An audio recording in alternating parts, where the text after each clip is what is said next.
नमस्कार साथियों, स्वागत है आपका हमारे इस यूट्यूब चैनल में। साथियों, यूपी पुलिस भर्ती 60,244 की चर्चा की जाएगी। वर्तमान में इसकी क्या सिचुएशन चल रही है।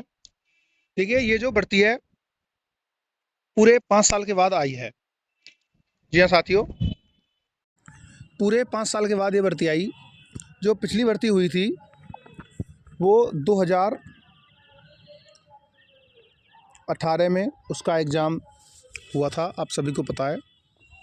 जो अक्टूबर में विज्ञापन आया था उसका एग्ज़ाम 2019 में हुआ था। पहली भर्ती 2018 के जनवरी में, दूसरी भर्ती 2018 के अक्टूबर में उसका विज्ञापन आया था, जिसकी पदों की संख्या थी 49,568। पहली जो भर्ती थी वो थी 41,520। देखिए, योगी जी जब मुख्यमंत्री बने थे तो उन्होंने घोषणा की थी कि प्रत्येक साल 30,000 भर्तियाँ निकालेंगे, लेकिन ऐसा नहीं हुआ। एक बार में ही भर्तियों का पिटारा खोल दिया गया और पहली बार में 41,520 और दूसरी बार में 49,568 दोनों भर्तियाँ एक साल के अंदर दे दी। ये समझो कि बहुत बड़ा उपकार कर दिया हो उत्तर प्रदेश की जनता पर, उनके युवाओं पर। इसके बाद जो भर्ती प्रत्येक साल में निकालने की उन्होंने घोषणा की थी, ऐसा नहीं किए। चलो कोई बात नहीं, ये सरकार के अपने अपने तरीके हैं। वादे कोई सरकार नहीं निभाती है, इन्होंने भी नहीं निभाए। दूसरी बात, 5 साल के बाद ये भर्ती आई, 60,244 पद। आप सभी को पता है, बड़े इंतज़ार के बाद ये भर्ती आई। लड़कों ने पढ़ना भी छोड़ दिया, उम्मीद टूट गई, कोचिंगों से वापस भी आ गए। तब ये भर्ती ऐसे वक्त पर निकाली जिसका कोई अंदाज़ा नहीं था। अब उसके बात करते हैं पढ़ने के लिए। देखिए, आपको 45 दिन दिए। कितने दिन मिले? 45 दिन। यार, ये कोई तरीका नहीं होता है 45 दिन तैयारी करने के लिए देने का। बच्चे समझ नहीं पाते हैं, कोचिंग ज्वाइन नहीं कर पाते हैं, क्योंकि सभी बच्चे ऐसे नहीं हैं जो पहले से कोचिंग ज्वाइन किए हों। कुछ बच्चे जो कोचिंगों में उस समय पढ़ाई कर रहे थे जब ये विज्ञप्ति आई थी, उनको भी आभास नहीं था। लेकिन जो बच्चे तैयारी करना चाहते थे, जो जिनकी उम्र 18, 19 साल, 20 साल के आसपास थी, वो ये सोच रहे थे कि हम कोचिंग ज्वाइन करेंगे, अच्छे से पुलिस की तैयारी करेंगे, उनको ऐसा मौका नहीं मिला और मात्र 45 दिन में ही पेपर करा दिया गया। जो कि एक, देखिए, नियम तो नहीं है कि 45 दिन में पेपर नहीं करा सकते हैं, लेकिन ये ठीक भी नहीं है, क्योंकि जब तक तैयारी करने का मौका नहीं मिलेगा बच्चों को, तो फिर वो पढ़ाई कैसे करेंगे, कैसे सिलेक्शन लेंगे। इसके बाद पेपर हुआ 17 फरवरी, 18 फरवरी की, प्रत्येक दिन की 2-2 पालियों में, टोटल 4 पालियों में एग्ज़ाम हुआ। अब बात करते हैं, पेपर लीक हो गया। यानी कि चुनाव के समय या फिर मंदिर निर्माण हो रहा है उस समय, या कोई भी चुनावी मुद्दा है उसके समय आप बहुत अच्छी व्यवस्था किए हो, प्रशासन सख्त है उस समय, लेकिन पेपर के समय प्रशासन कहाँ था? पुलिस प्रशासन हमेशा अपनी ड्यूटी करता है और ड्यूटी के प्रति समर्पित होता है, लेकिन पेपर लीक में पुलिस का कोई भी योगदान नहीं होता है। पेपर लीक उच्च अधिकारियों के द्वारा ही किया जा सकता है। आप सब भलीभांति जानते हैं कि पुलिस के पास कितने अधिकार हैं और क्या कर सकती है। पेपर लीक हो गया, सबूत सारे दिखा दिए गए हैं, लेकिन रद्द नहीं किया जा रहा है। अब ये कौन सी बात हो गई भाई, रद्द नहीं कर रहे हो पेपर को? चुनाव आ रहे हैं इसलिए रद्द नहीं कर रहे हो, क्योंकि रद्द करेंगे तो हो सकता है नेगेटिविटी उत्तर प्रदेश की जनता में आ जाए। उत्तर प्रदेश के जितने भी युवा हैं, जितने भी बड़े बड़े यूट्यूब चैनल हैं, सबूत दिखा रहे हैं, धरना कर रहे हैं कि पेपर रद्द किया जाए, ज्ञापन दे रहे हैं, ट्विटर कैंपेन, समाचार पत्र, सभी जगह आ रहा है कि पेपर रद्द होना चाहिए, पेपर लीक हुआ है, पेपर लीक के सबूत भी दिखाए जा रहे हैं। देखिए, ये जो सब बातें हैं, ये सब बातें बेकार की हैं। सबसे गलत काम कि 5 साल का इंतज़ार करवाया, उसके बाद वैकेंसी आई। दूसरा सबसे गलत काम, 45 दिन मिले मात्र तैयारी को।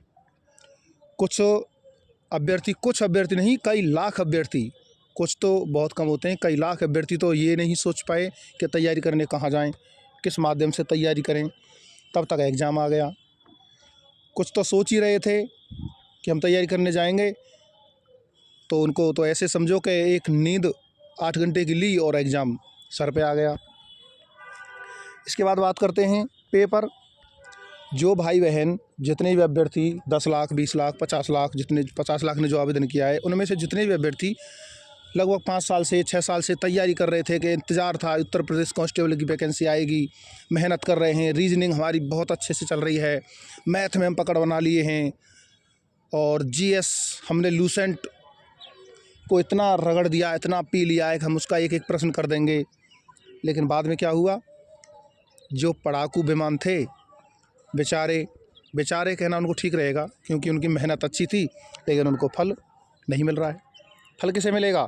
फल उसे मिलेगा जो 3 दिन पहले एक्टिव हो गया था कि मुझे पेपर लीक कराना है, मुझे पेपर लेना है, चाहे मेरे 5 लाख चले जाएं, चाहे 10 लाख चले जाएं।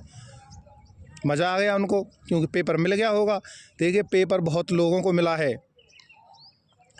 ये न्यूज़पेपर्स जितने भी बड़े बड़े यूट्यूब चैनल हैं, ये सब दिखा रहे हैं पेपर बहुत लोगों को मिला है। जो ABCD नहीं जानते, AAEE नहीं जानते, वो पेपर ले गए। और जो 5 साल से पढ़ रहे हैं, 3 साल से पढ़ाई कर रहे हैं, जो कोचिंग ज्वाइन किए हैं, यूट्यूब चैनल सब्सक्राइब किए हैं, अपना क्लास ले रहे हैं ऑनलाइन, उनका कुछ नहीं। उनको 100 क्वेश्चन 105 क्वेश्चन सही करके आ रहे हैं, तो उनका सिलेक्शन कहाँ से हो जाएगा? सब गलत है, ये ऐसा नहीं होना चाहिए। प्रशासन को सख्त होना चाहिए पेपर के समय। पेपर लीक की जो संभावना है वो ख़त्म की जा सकती हैं अगर सरकार चाहे या उच्च अधिकारी चाहें तो ऐसा किया जा सकता था। 2019 में जब 41,520 भर्ती आई थी, तब उस समय हम एग्ज़ाम में बैठे थे, सिलेक्शन लिए, लेकिन उसमें भी क्या हुआ, उसमें भी भर्ती के 2 शिफ्ट के जो पेपर थे वो ओपन हो गए, लीक हो गए और दोबारा एग्ज़ाम हुआ। तब भी सेम कंडीशन, सेम सरकार, सेम मुख्यमंत्री जी थे। बात सरकार की नहीं है, मुख्यमंत्री जी पेपर लीक कराने नहीं आते हैं। बात मुख्यमंत्री जी की नहीं है। मुख्यमंत्री जी हर संभव कोशिश करते हैं कि व्यवस्था उचित रहें। मुख्यमंत्री जी नहीं चाहते कि पेपर लीक हो। वो पूरे तरह से समर्पित हैं, प्रदेश के सर्वोच्च पद पर हैं माननीय मुख्यमंत्री जी। उनकी तरफ से कोई लापरवाही नहीं होती है। लेकिन ये जो सिविल सर्विस के जो भी अधिकारी होते हैं, प्रशासनिक जो भी अधिकारी होते हैं, ये पेपर को लीक कराने में कहीं ना कहीं अपनी लापरवाही करते हैं और अनुचित संसाधनों का प्रयोग करते हैं। मैं एक बात क्लियर करना चाहता हूँ, हो सकता है आपके दिमाग में ये बैठ जाए, हो सकता है आप जानते हों, कोई भी सरकार, मैं सभी सरकारों की बात कर रहा हूँ, राजनीति से कोई संबंध नहीं है, वोटर हूँ, वोट डालता हूँ। कोई भी सरकार नहीं चाहती उसकी सरकार गिरे या उसकी बदनामी हो या उसकी सरकार के लिए कोई अपशब्द कहे, कोई भी व्यक्ति नहीं चाहता। अगर आप मेरी ये वीडियो देख रहे हैं और आप इस वीडियो में अभी तक बने हुए हैं, तो एक इमेजिन करिए, यदि आप मुख्यमंत्री होते तो आप भी नहीं चाहते कि पेपर लीक हो। मैं माननीय मुख्यमंत्री जी का अभिवादन करता हूं और पूरी तरह से समर्पित हूं उनके लिए। उन्होंने जो भी किया बहुत अच्छा किया, लेकिन ये थोड़ी व्यवस्थाएं थी, ये जो उच्च अधिकारी होते हैं ये व्यवस्थाओं को बिगाड़ देते हैं और वहीं से पेपर लीक हो जाता है। हो सकता है मुख्यमंत्री जी युवाओं की बात सुनेंगे और युवाओं के प्रति कदम उठाएंगे। साथियों, आप कोई भी ऐसा अनुचित कदम नहीं उठाना जिससे कि आप पुलिस की या अधिकारियों की नज़र में आ जाएं। ऐसा कोई कदम मत उठाना, आपके भविष्य का सवाल है। वीडियो अच्छी लगी हो तो लाइक कर दें, शेयर कर दें दोस्तों को, चैनल को सब्सक्राइब करके बेल आइकन दबा लें। वीडियो देखने के लिए धन्यवाद। जय हिंद, वंदे मातरम।